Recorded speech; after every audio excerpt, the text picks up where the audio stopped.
पाकिस्तान को इस बात का एहसास हो चुका है कि जल्द ही इंडिया की जानिब से एक बड़ी स्ट्राइक होने वाली है। जिस तरह से इंडिया ने झेलम रिवर के अंदर पानी छोड़ा और इंडिया की जो मिलिट्री है लगातार एक्सरसाइज कर रही है, पाकिस्तान को इस बात का एहसास हो चुका है कि जल्द ही इंडिया की जानिब से एक बड़ी कार्रवाई होने वाली है। अच्छा, खतरा और बहुत बड़ा खतरा। जिस खतरे की घंटियां हम बजा रहे थे वो खतरा हमारे सरों पर नाचता हुआ नजर आ रहा है। इंडिया ने अपने राफेल फाइटर जेट्स को एक्टिव कर दिया है और इंडियन एयरफोर्स इस वक्त जो ये ड्रिलिंग करती हुई दिखाई दे रही है, ये वो राफेल है जो इंडियन एयरफोर्स की सबसे बड़ी स्ट्रेंथ है और वो जी बॉर्डर के ऊपर जो ड्रिलिंग करते हुए नजर आ रहे हैं। और इंडियन एयरफोर्स की जानिब से फर्स्ट एयर स्ट्राइक का आगाज हो चुका है। मोदी साहब जो कह रहे थे कि हम जवाब देंगे, इंडियन एयरफोर्स ने एक स्ट्राइक आज कर दी है।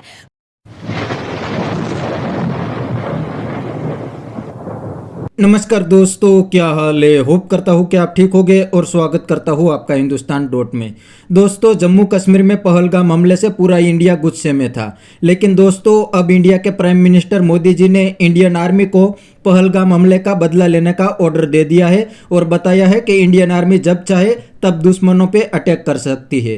दोस्तों, इस बात से पाकिस्तानी बहुत डर गए हैं क्योंकि उनको पता है कि इंडियन आर्मी अब दुनिया की टॉप आर्मी है और अगर इंडिया पाकिस्तान की जंग हुई तो पूरा पाकिस्तान बर्बाद हो जाएगा, क्योंकि पाकिस्तान आर्मी अब पाकिस्तान को इंडियन आर्मी के सामने डिफेंड नहीं कर सकती। तो दोस्तों, वीडियो में आगे देखते हैं इस टॉपिक पे पाकिस्तानी पब्लिक के रिएक्शन। अगर आप नहीं हैं तो पहले चैनल को सब्सक्राइब कर लीजिए और वीडियो को अंत तक देखें। पाकिस्तान पैनिकिंग सिचुएशन में नजर आ रहा है क्योंकि इंडिया ने तालिबान के साथ हाथ मिला लिया है। काबुल के अंदर उनकी मीटिंग देखी गई है एंड सेकेंडली अगर यूट्यूब की बात की जाए तो उसको भी पाकिस्तान में बैन करने की धमकी दी है इंडिया ने। सर, क्या कहना चाहते हैं कि पाकिस्तान की सिचुएशंस पहले आपके सामने क्या है, ऊपर से और स्ट्रेस पाकिस्तान को मिल रहा है, तो पाकिस्तान किस तरह से टैकल करने वाला है, क्योंकि इंडिया तो फुल फ्लज रेडी बैठा हुआ है। जी वालेकुम सलाम। ये सिचुएशन तो चल रहा है पाक इंडिया का जंग, ये शुरू से हो रहा है। 71 में भी इस तरह हुआ था, 65 में भी इस तरह हुआ था। ये बस सियासी मसाइल है, दूसरे एक उसकी सियासी बयानियाँ होते हैं, बस जंग मसलत कर देते हैं, हमें मरवा दे रहे। तो इस तरह नहीं हो चाहिए, जंग नहीं होनी चाहिए। अमन से रहे, सुकून से रहे, दूसरों को भी रहने दे, हमें भी रहने दे, हमें भी रहने दे और दूसरों को भी रहने दे। तो जो तालिबान के साथ भारत ने हाथ मिलाया है, तो तालिबान कितनी हेल्प करने वाले हैं इंडिया की? वो तो उनकी अपने मफाद है ना तालिबान की। सही। वो तो जिस तरह के पाकिस्तान के साथ तालिबान के हालात ख़राब है, जैसे कि टीटीपी का मसला हो गया, तो वो तालिबान अपनी मफाद के लिए वो इंडिया के साथ हाथ मिला रहे हैं। हाँ, वो तो उनके अपने मफाद में हमने किया था ना, पहले हमने किया था अमेरिका के साथ मिलकर अफगानिस्तान उसके बच्चों को मारा, उसके लोगों को मारा। तो अभी हम वो उसे बदला तो लेंगे, ज़रूर बदला लेंगे और वो इसमें हक बजाने भी है, लेकिन जंग नहीं होनी चाहिए। जंग किसी की मफाद में नहीं है, चाहे जंग यहाँ हो या पर वहाँ हो, पूरे खुद खत्ते पर उसकी असरात होते हैं, कारोबार ख़राब होती है और माएँ बहनें रुल जाती है। लेकिन ये जंग नहीं होना चाहिए।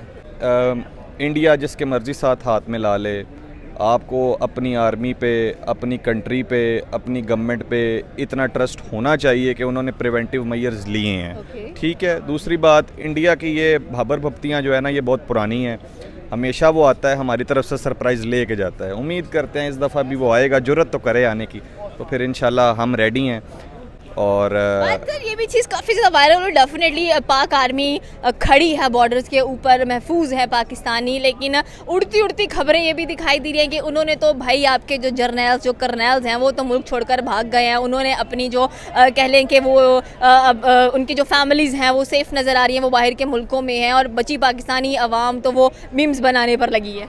उनको कहिएगा आएँ इंशाल्लाह। इस्लामाबाद हाईवे से ही जो है ना वो GHQ का रास्ता जाता है, फिर उनको बताएंगे वहाँ कौन बैठा हुआ और कौन नहीं। उनके बाप हैं सारे यहाँ पे बैठे हुए, वो फिक्र ना करें, लेकिन आएँ। हम उम्मीद करते हैं कि अगर उन्होंने पानी बंद भी किया है तो हम उनको दूध पत्ती ज़रूर पिला के भेजेंगे। दूध पत्ती, डेफिनेटली ये भी बात बहुत की जा रही है कि पानी तो बंद है, तो चाय कैसे बनाई जाएगी? हम जूस पिला देंगे उनको।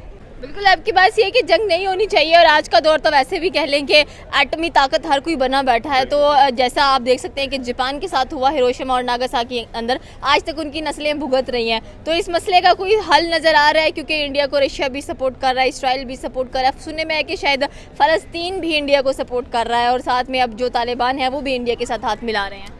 मैं तो ये कहना चाहूँगा कि अल्लाह ना करे कि सबसे पहले ये जंग छिड़ जाए, लेकिन अगर ये एक दफ़ा छिड़ जाए तो ये सिर्फ पाकिस्तान और इंडिया तक महदूद नहीं रहेगी, ये पूरी दुनिया में फैल जाएगी। मतलब वर्ल्ड वॉर 3।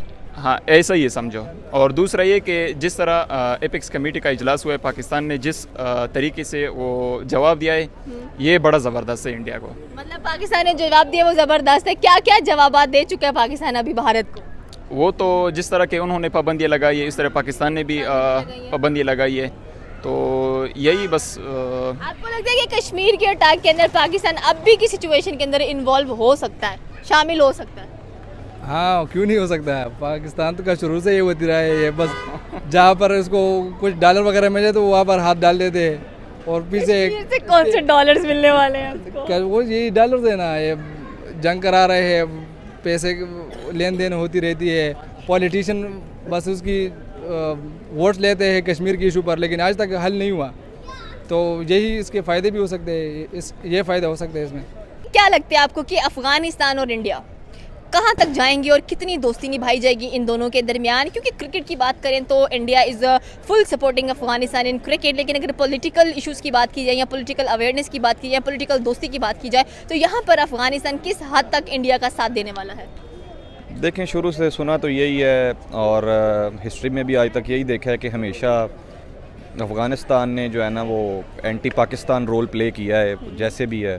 तो आई होप सो, मैं चाहता हूँ कि अफ़गानिस्तान के साथ साथ इंडिया के साथ साथ अफ़गानिस्तान भी आए और हमें खिदमत का मौका दे।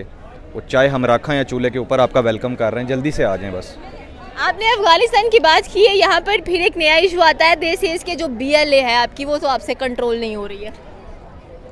हमारा रिसेंटली आर्मी चीफ़ ने एक स्टेटमेंट जारी की थी कि अफ़गानिस्तान पूरा हमारा कुछ नहीं कर सका, तो ये 1500 बंदे भी हमारा कुछ नहीं बिगाड़ सकते। स्टेटमेंट्स डेफिनेटली हमें दोनों मुल्कों की तरफ से नज़र आ रही हैं। एंड अभी तक आपको क्या लगता है कि ये जो अटैक हुआ है जम्मू एंड कश्मीर के अंदर, इसकी कितनी सच्चाई अभी तक सामने आई है और किस हद तक कह लें कि जो मामलात हैं वो कंट्रोल होते हुए दिखाई देंगे? हमेशा इंडिया की आदत रही है, जब भी वहाँ पे उनसे गवर्नमेंट नहीं चलती या उनके इलेक्शंस करीब होते हैं तो वो इस तरह की जो हैं वो हरकतें करते हैं। कभी कहीं आपको याद है, पहले इन्होंने पुलवामा अटैक करवा दिया था, अब इन्होंने ये पहलगाम अटैक करवाया है। तो दोस्तों, यह था पाकिस्तानी पब्लिक का रिएक्शन। और आपने वीडियो में देखा ना, जो पढ़े लिखे पाकिस्तानी है वो तो इंडिया से डर गए हैं, क्योंकि उनको तो पता है कि अभी से पाकिस्तान का हाल बिल्कुल भिखारी जैसा है। पाकिस्तान की पूरी इकोनॉमी IMF और दूसरी कंट्री की लोन पे चलती है, तो अगर इंडिया के सामने जंग हुई तो पाकिस्तान पूरा बर्बाद हो जाएगा। और ऊपर से इंडियन आर्मी भी दुनिया की टॉप आर्मी है, तो पाकिस्तान आर्मी पाकिस्तान को इंडियन आर्मी के सामने डिफेंड भी नहीं कर पाएगी और एक ही हफ्ते में निपट जाएगी। और जो पाकिस्तानी मुल्ले और जाहिल पाकिस्तानी है वो तो इंडिया के साथ जंग चाहते हैं, वो तो इंडियन आर्मी जब अटैक करेंगी तब उनको पता चल जाएगा कि कैसी जंग होती है और इंडियन आर्मी के पास कितना फायर पावर है। तो बस दोस्तों, आज के वीडियो में इतना ही। ये था पाकिस्तानी पब्लिक का रिएक्शन। अगर आपको ये वीडियो पसंद आया है तो वीडियो को लाइक शेयर कर दीजिए और चैनल को सब्सक्राइब करना मत भूलिए। थैंक यू, मिलते हैं नेक्स्ट वीडियो में।